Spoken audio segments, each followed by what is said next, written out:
पंतप्रधानांच्या दौऱ्यासाठी आज मुंबईमध्ये ट्रॅफिकचं डायव्हर्जन करण्यात आलंय आणि ऐन कामाच्या दिवशी ट्रॅफिक ब्लॉक केल्यामुळे मुंबईकरांना फटका बसलाय। कामाच्या दिवशीच्या ट्रॅफिक ब्लॉकवरती आणि ट्रॅफिक डायव्हर्जनवरती आदित्य ठाकरेंनी सवाल उपस्थित केलाय।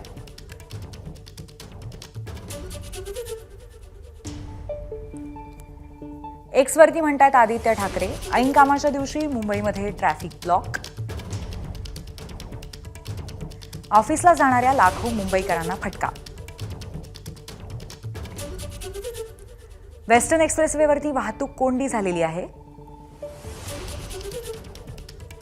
व्हीआयपींचे असे सोहळे वीकेंडला का होत नाहीत किंवा ते पोहोचवण्यासाठी हेलिकॉप्टर का वापरत नाहीत?